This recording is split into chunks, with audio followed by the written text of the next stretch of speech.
government is supposed to cram down on Amazon, that it has to pay people a certain wage when there are other people who are willing to work for below that wage in the same exact town.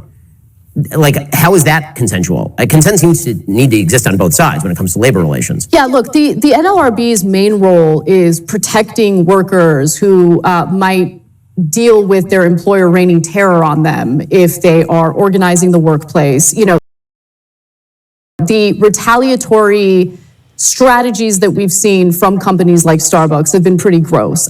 We need to allow people to have those conversations, to organize their workplace without fear of retaliation from their employer, right? So that's the main reason why I think the NLRB is important. You know, the anecdote that you shared about, you know, what happened with you and the editorial control, that is insane. And look, I'm not going to name names, obviously, but we had a similar issue, not with the union, but with employees who didn't like some of the commentary from me or some of the commentary from Cenk. That's called sad day for you. If you can't handle differences of opinion, then this is not the career path you should go in. That is free speech. And guess what? We're also workers. I'm a worker. I have my rights too. I should be able to speak my mind on the show that I produce and host. But, you know, aside from that, I was just going to say something here, Anna. I mean, I'm just thinking out loud, you know, since you're on the side of the workers. What if there's some workers out there that, like you said, didn't like the way that, you know, you talked about a certain subject or didn't like, you know, your policy stand? First of all, I don't know why they would be working over there in the first place, but maybe they needed a job, so they got that position.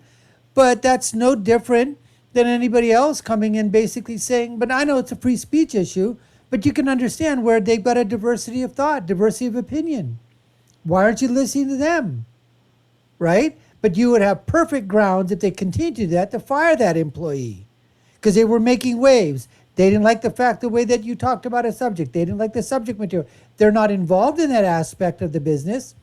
They're involved in digital marketing or editing or those kinds of things or whatever. But they certainly didn't like where the company was going or what you were talking about. So where do you draw the line here? If they start to become a malcontent, they start to do things that are detrimental to the company, I'm sure Cenk, the big Uygur, would try to decide, you know, what's best for the company. And if needed, hey, you're gone, buddy. Hit the road, Jack. I just think that there is an imbalance of power right now, and it's because of the fact that labor unions have been dismantled in this country, and workers need those collective bargaining rights in order to have a say, not just in what they're getting paid, but also their workplace conditions. I think the rail workers and what the Democratic-controlled Congress did to the rail workers was pretty gross. I don't know what you felt about that, but rail workers deserve to be able to take a day off, or more than just a day off if they're sick or if they have a family emergency, without being penalized by their employer. And the fact that, you know, during these labor negotiations, they couldn't even secure that, and you had the Biden administration literally put its thumb on the, not literally, but put its thumb on the scale to prevent them from striking, I disagree with entirely. So, I mean, on principle, I'm not in favor of unions being able to bargain for more than they can get. When it comes to the internal turmoil in the Democratic Party having problems with the labor unions that it seeks to appease, I admit that I enjoyed it. But it shows you, but that's the thing, Ben, like, it's really important to differentiate between the principled left, right? I'm not just saying leftist, right. The principled left, those who actually want to empower labor, and then the Democrats who pay lip service to labor unions. And that is why you are seeing working people start to realign their political ideology, unfortunately in some cases with the right, because they will hear someone like Trump pay lip service to workers, even though talk is cheap. He didn't actually follow through with a lot of what he said, but just acknowledging those issues. He followed through with a lot that he said, Anna, a lot that he said. Not everything, but you know what? He only had 4 freaking years. Should have had 4 freaking more. But we know what happened over there, don't we? But don't say that he didn't do what he promised. There was a lot of things that he did that he promised. Average income, okay, for families, $5,000 more during Trump. Employment for every demographic was up. Blacks, Latinos, Hispanics, Asians, women, high school educated. It was up during Obama's time. It was $1,000 for families, $400 during Bush, $5,000. In some instances, it was more. The tax cuts were phenomenal for the. They say, oh, only the rich got the tax cuts. No, it was for 80% of the population. A lot of those 80%ers were middle America.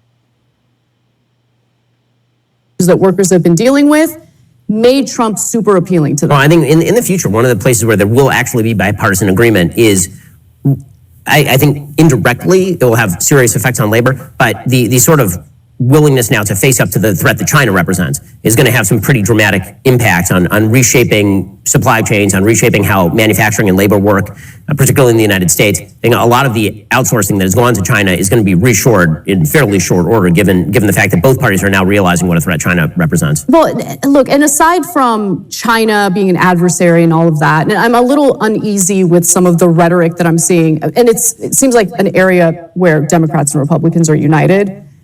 The rhetoric, I don't want it to lead toward an actual war with China. And I feel like Biden has been irresponsible with some of the things he said. If China invades Taiwan, we'll have boots on the ground. Don't say stuff like that. That's incredibly stupid. But in terms of the manufacturing issues, the supply chain issues, I'm very happy to see that politicians are finally waking up to the fact that we need to manufacture things in the United States. I mean, this is one of the failures of, Venezuela's policies. They stopped manufacturing things, started importing everything.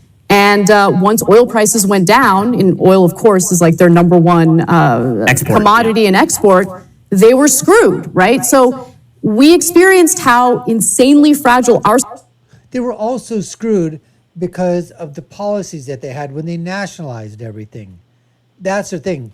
Socialism, nationalized everything, basically you're getting screwed. No Vaseline, no cover, no anything.